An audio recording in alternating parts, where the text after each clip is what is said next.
Greetings, and welcome to my channel. I'm the Anunnaki Theorist. Today, I would like to discuss a topic that I brought up in an earlier video that I said that I would get back to. I want to talk about the Incarnations of Thoth. Now, Thoth is the most important being to mankind because in all of his incarnations, he has been a messenger, a scribe, and a teacher.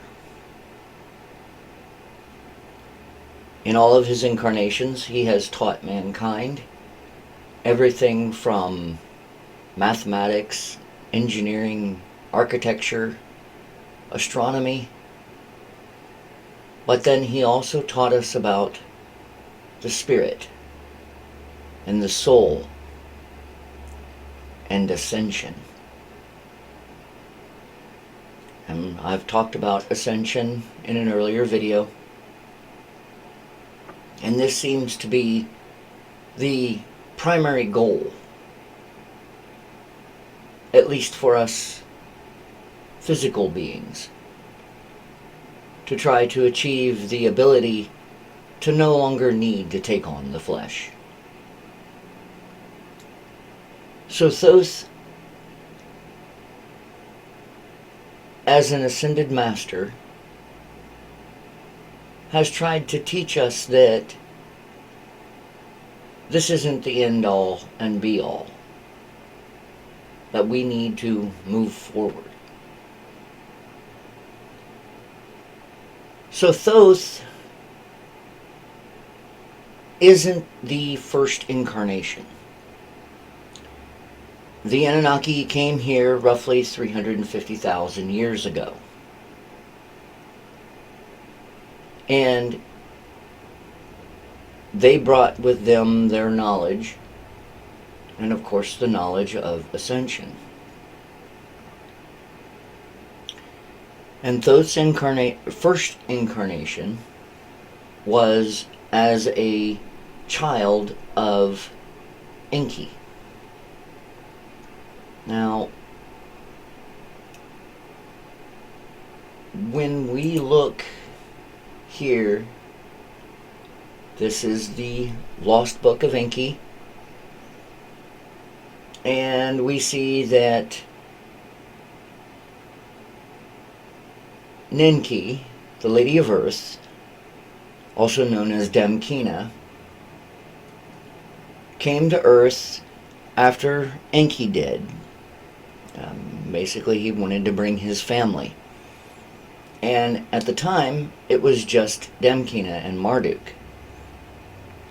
But between Damkina and concubines, Enki had 5 more sons. And this was Nergal, Gibil, Ninagal, Ningashita, and Dumuzi. And of course, the one that we're wanting to talk about here is Ningashita. Now, there are some that say that Ningashita couldn't be Enki's son. And the reason why is because Ningashita was supposedly born of Nanazu and Ningarita.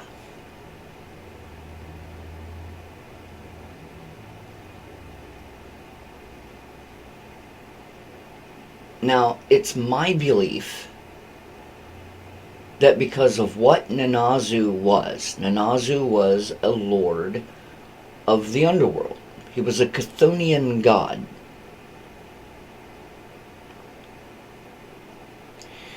And if we look at the Anunnaki saga, we know that Enki was given dominion over the Abzu.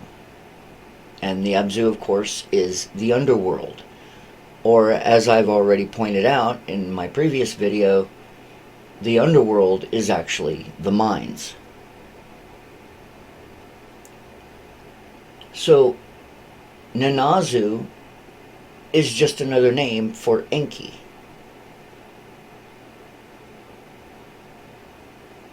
The Anunnaki, whenever they change station, or they change rank, or responsibility, they usually take on a new name. And so it is my belief that Enki's new name, when he took on the responsibility of the mines, his name became Nanazu. And so Ningishita, being born of Enki, is the same as being born of Nanazu. So Ningishita is the first incarnation of Thoth. And as of right now, because Ningishita was not a pivotal character at this point in time. This was actually when he first learned Ascension, and he did so because he was there at the creation of mankind. Enki taught him the secrets of life, and we've also assumed in the Ascension video that he was also taught the secrets of death, and the secrets of death is Ascension. So, Ningishita was born on Earth. He had Anunnaki blood, Anunnaki genes, but because he was born on Earth, he was subject to Earth's forces. Earth's gravity, Earth's pressure, Earth's amount of sunlight, and Earth's time. And because he was subject to Earth's time, he did not have the long lifespans that the Anunnaki has. So he would eventually die. And he would die before his father, his mother. So after he died, and because he had learned to ascend, he moved on to his next incarnation, Enoch. Now, I've done the research. I've looked at what the scholars say. And unfortunately, a lot of the scholars, they can't make up their minds as to when things actually happened. You've got one scholar that says, yes, this event or this person lived in this particular time. And then you've got another scholar that says, no, well, according to this text and this interpretation, this event or this person actually lived at this particular point in time. So we don't know. But I've done my own research, and we see that Ningishita was born roughly between 320,000 to 300,000 BCE. Enoch was born roughly around 77,200 BCE.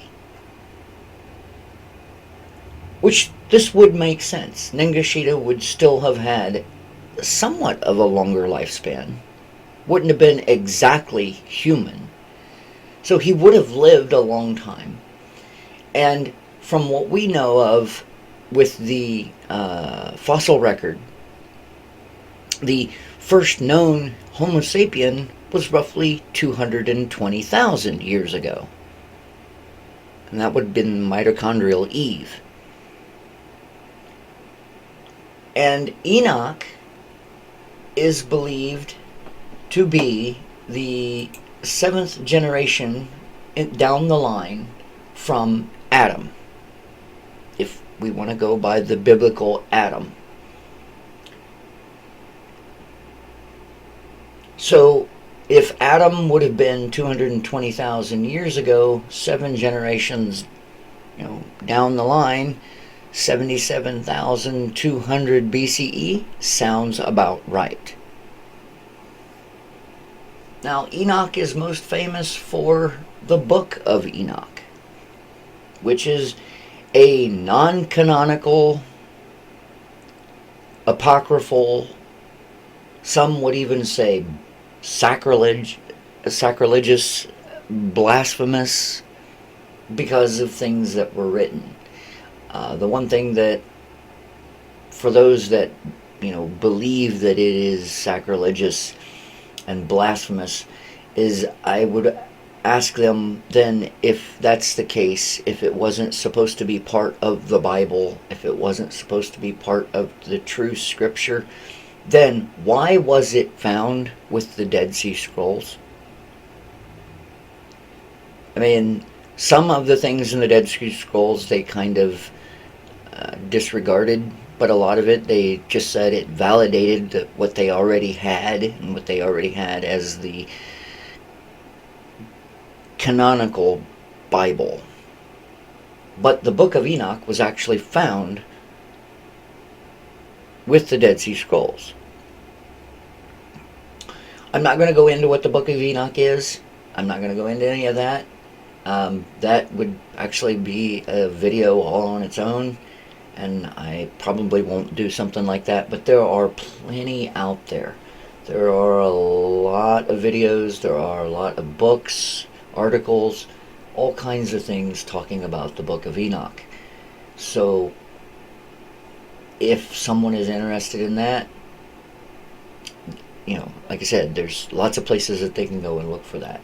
Just know that this would have been Nengashita's second incarnation.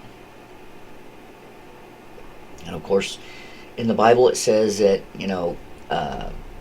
God took Enoch. And it says he walked with God, and he was no more, for God took him. And then, of course, if you read the Book of Enoch, it goes into a lot more detail than just that. But he was taken, and he either died or was transformed or something along those lines. And the next incarnation, the next time that he would show up on Earth, and he did show up on Earth, he was still human.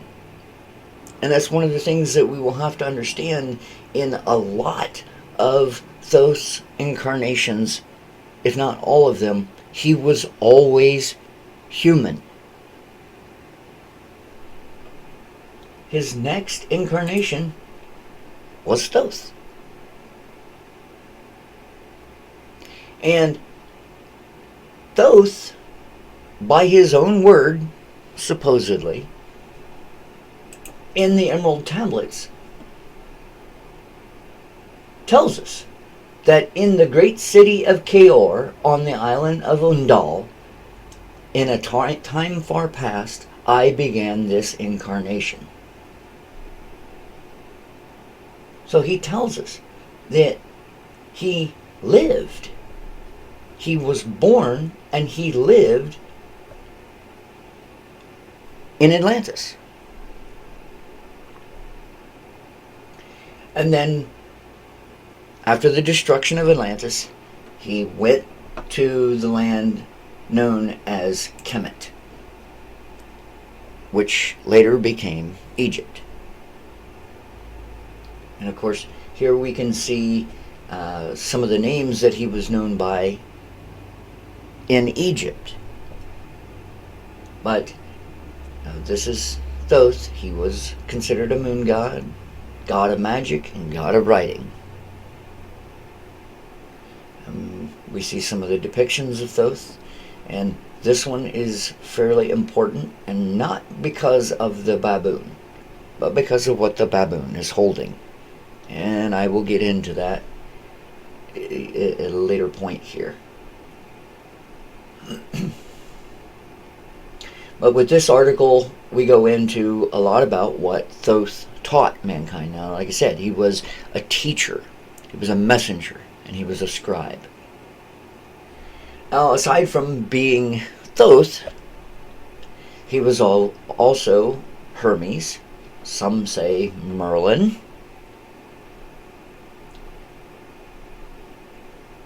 Then you've got, in Rome, he was Mercury, the god Mercury, as well as the Greek god Hermes. Not only Hermes Trismegistus, but Hermes, the Greek god. Then we have Quetzalcoatl, Viracocha, and Kukulkan of the Mesoamerican. Thoth of the Atlanteans, and finally, in Persia, Zoroaster. Now, I'm going to go into each of these in a little bit of detail, not a whole lot. So, Thoth, there's a bit of a story with Thoth, how he ruled Kemet, and how Ra came back and wanted it, and there was a big battle, and Thoth was told by Enki to go ahead and leave, and so he left. Before he left, though, it is my belief that this is when he wrote the Emerald Tablets, because when we read this,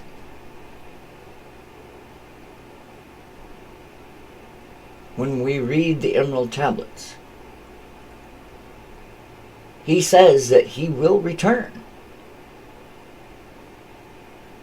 And when he returns, he is going to ask the men of Kemet, if they have falsely betrayed his teaching.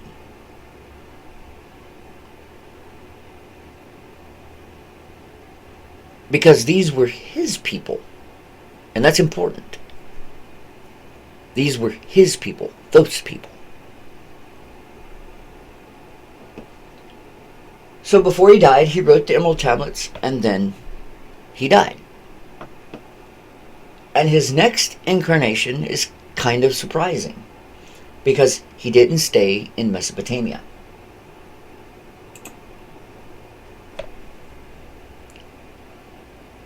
He went to the Americas and became Kukulkan of the Mayan Empire.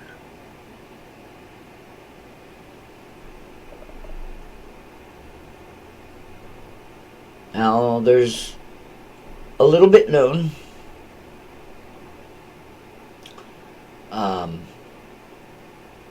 We actually have kind of an origin story here of how Kukulkan, but the main thing is that he was born. So my belief is that the Mayan civilization was already there, at least the seeds of it. The peoples were already there. And Thoth was reborn, reincarnated as this boy, this Kukulkan, and he grew up, rose in power, and essentially took on godhood.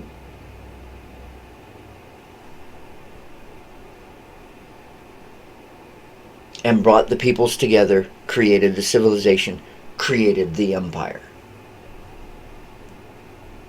But, again, he still was born. He was still human. And eventually, humans die. Or, in the case of Quetzalcoatl, they leave. So the next incarnation after Kukulkan is Moses. Now, Thoth at this point in time has some unfinished business.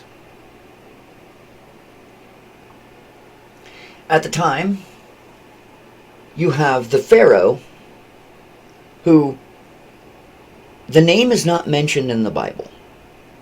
The particular Pharaoh that was at the time of Moses is not mentioned in the Bible, and it is my belief the reason why the name of the Pharaoh is not in the Bible is because it wasn't needed. When Ra took over Kemet, he changed the name to Egypt, and he stepped down from being a god to being a king. He became the first pharaoh. Now, was Pharaoh a title? Or might it have been his name? Remember, they change names when they change station. So it's my belief the reason why it appears that the name of the pharaoh is not in the Bible, it's not because, it was a pharaoh before or pharaoh after, it wasn't a particular dynasty. No, this was the pharaoh, or Pharaoh, if that was actually his name. Now, mainstream says that Moses was around the time of Ramses II. But I believe their timeline is way off. This was the first pharaoh, and supposedly supposed to be the only pharaoh. He was a god. He wasn't going to die. There wasn't going to be anyone after him. Anyway, when Moses was born, Pharaoh did something. Pharaoh ordered the execution of all the babies in Egypt. Why? Because he knew Thoth was going to be reborn. And he didn't want Thoth meddling in his affairs. He was still trying to convert those last holdouts, believers in Thoth, to believe in him, to believe in his religion. And he knew that if Thoth returned, that would all be for naught. Because those followers, those believers in Thoth, as soon as he came back and announced himself, they would follow him, and Pharaoh would lose his people. And according to scholars, it's believed that this was upwards of 300,000 people. So a large chunk of Egypt would go bye-bye. So most people know the story of Moses.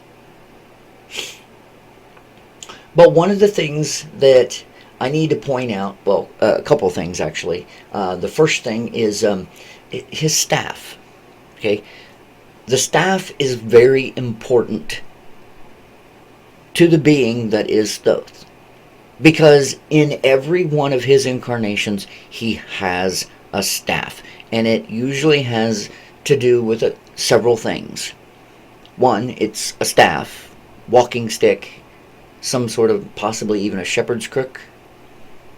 But remember, I told you to keep in mind the thing that the baboon version of Thoth was holding, the Ankh.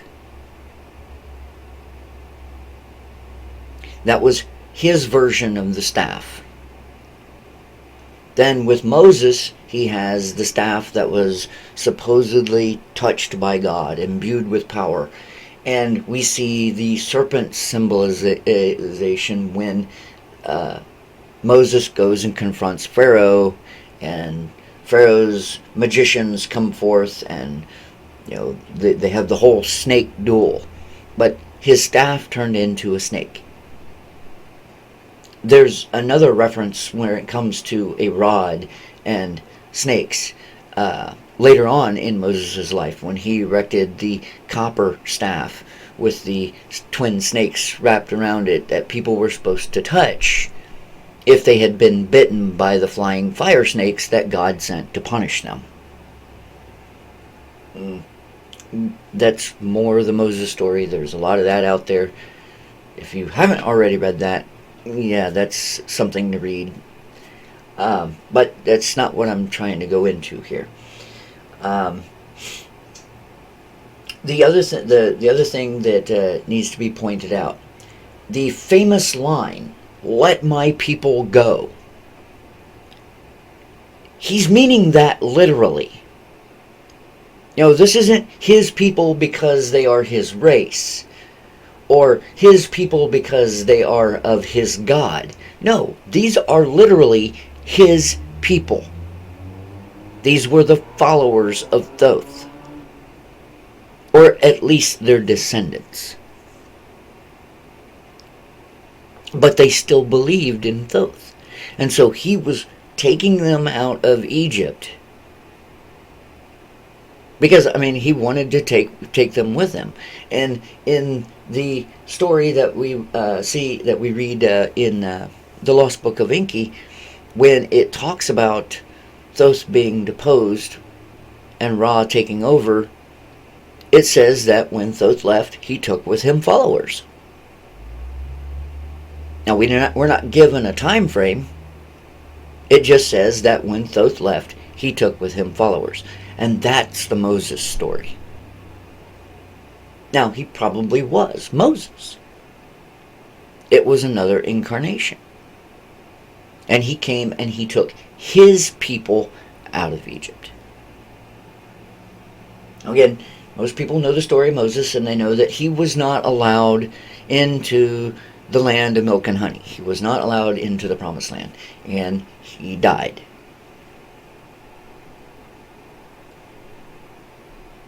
But of course, he's an ascended master, so he gets to reincarnate. And his next incarnation is Zoroaster. Now, Moses, according to mainstream religion, is essentially a prophet of the one God, the monotheistic religion. I believe that, yes, Moses may have seen the Lord, aka Enki, as the one and true God, and would have been wanting people, if not following him, Thoth, then they would follow his father, essentially. So, even in his incarnation as Zoroaster, Zoroaster was a monotheist. Didn't believe in the Lord, didn't believe in, Yahweh or Jehovah. No, he believed in Ahura Mazda. But it was still the same thing. And there's a lot of people that believe that, the Hebrew belief was actually taken from Zoroastrianism, and then you've got other people that say, no, it was the other way around. Zoroastrianism took from the Hebrew belief.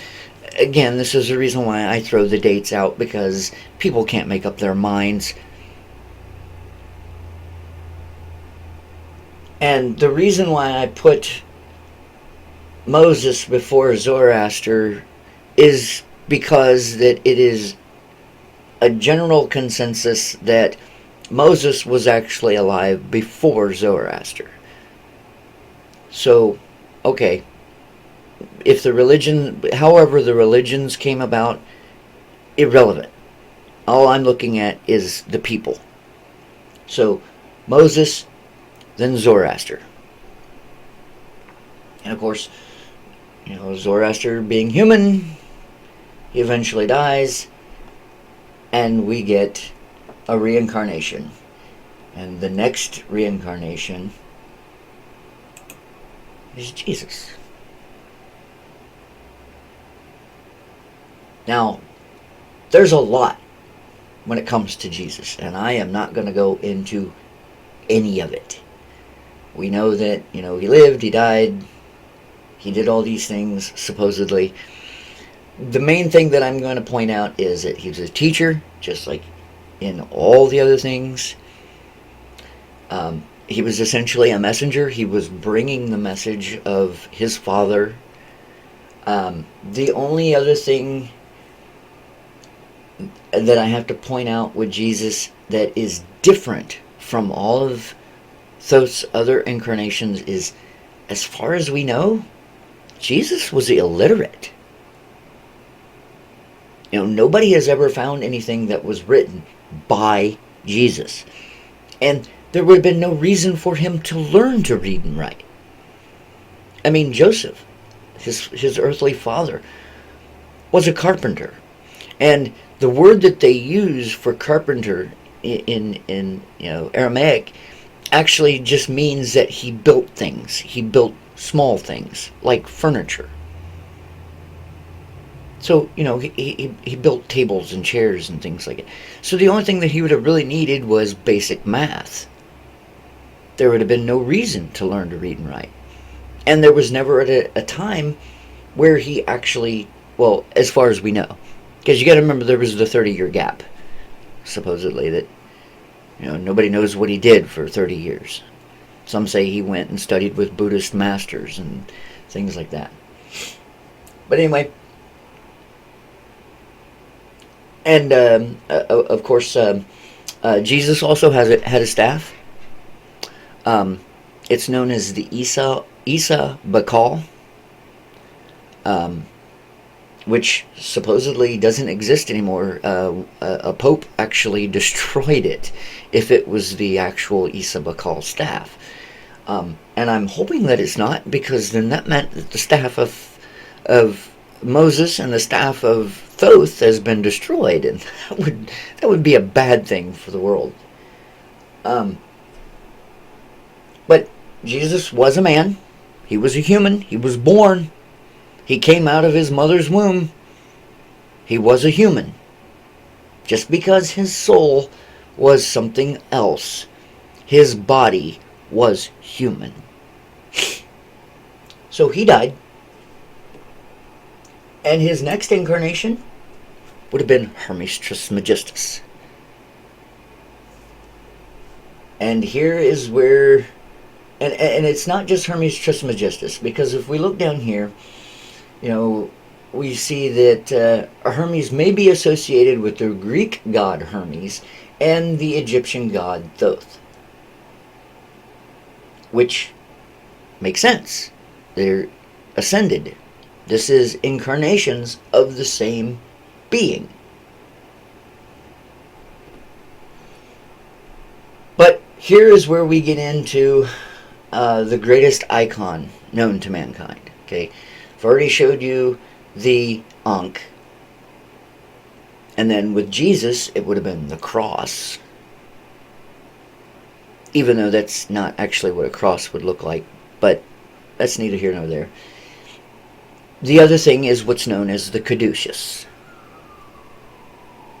Now, the Caduceus is a staff with twinned serpents running up the length of it and wings at the top.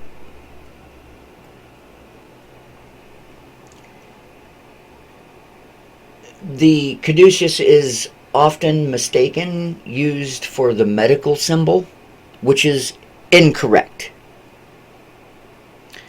The medical symbol, in all reality, is one serpent twined around a staff. And that is actually known as the rod of Asclepius. And Asclepius was a Greek god of healing. And that's what they should actually use as the medical symbol, not the Caduceus. Now, it's believed that the Caduceus, the twin serpents, is actually representative of DNA. But there's one thing that I have to point out now. The way that we know that Ningishita was the first incarnation of Thoth is the Caduceus. Because we'll come back here to Ningishita and we find this. And this is the serpent god Ningishita on the libation vase of Gudea. Now, Gudea was a king, and he was really, really devout and believer in Ningishita.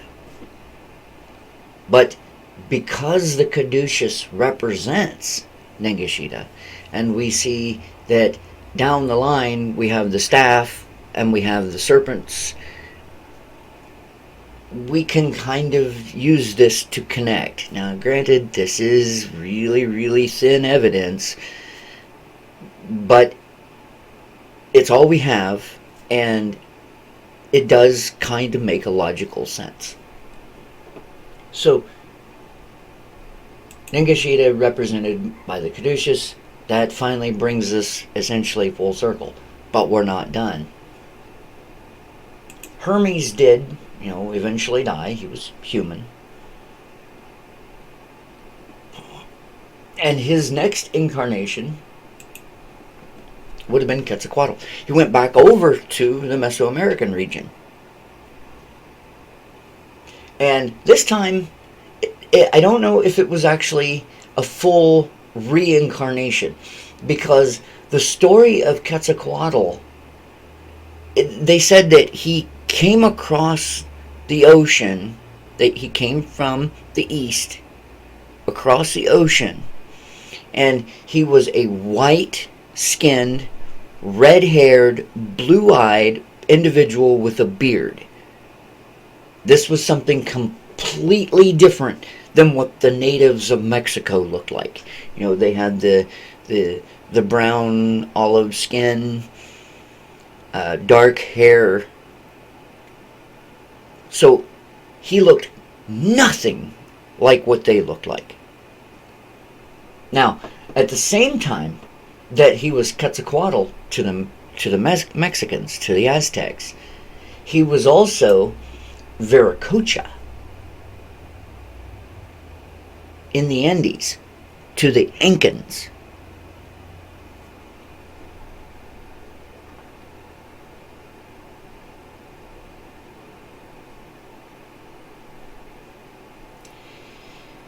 Now,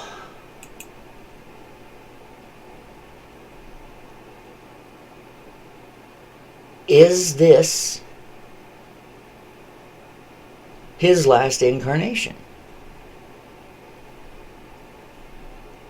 I want to point out one final thing that could be another incarnation of Thoth.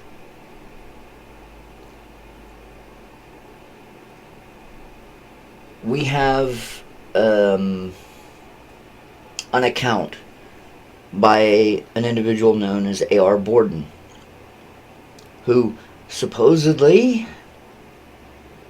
got pretty buddy-buddy with the Anunnaki in this day and age.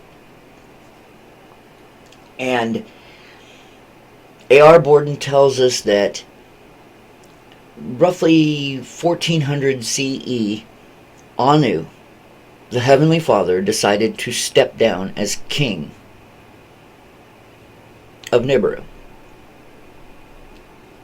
And it's my belief that Thoth, or an incarnation of Thoth, came to Earth to inform Muhammad. Why Muhammad? I don't know. Because, historically speaking, this was not a pious or righteous man in any way, shape, or form. I'm not putting the Islam faith down. I'm not trying to denigrate the Muslims in any way, shape, or form. I'm going with history. Muhammad was a warlord. So why he was chosen, I don't know. But he was supposedly given the Quran by Gabriel, the angel Gabriel. And Gabriel is supposed to be a messenger of God. He is a scribe, and he is a teacher. So there is the possibility that the archangel Gabriel is an incarnation of Thoth. And if that would be the case, then that would be one of the times where he was not human, that he was actually in his Anunnaki form. Now, for those that believe in Jesus and believe in the second coming, and Jesus is Thoth, and he did say he would return. in every one of his incarnations, he said he would return. And in the Bible, in the book of Revelations, it talks about, it says, he will come out of the clouds on a white horse, and he will have on his thigh written a name that no man knows but he himself. And that name is the Word of God. Now the key there is a name that no man knows but he himself. That tells me that he is in yet another incarnation. And it's one that I'm hoping those of you listening to this video today, I'm hoping that you will be alive and I will be alive when he returns. Because I strongly believe that they are about to return.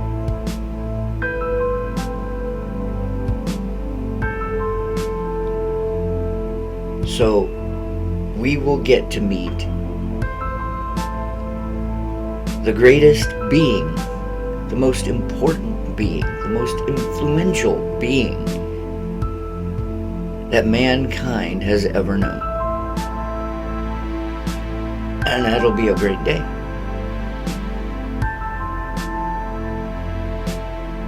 But there's the Incarnations of Thoth. I will put all the links in the descriptions. And I hope and encourage you to go and look at them for yourself. As I've always said, I could be wrong, but everything seems to point in the direction that I've already shown. I'm the Anunnaki Theorist. Enjoy.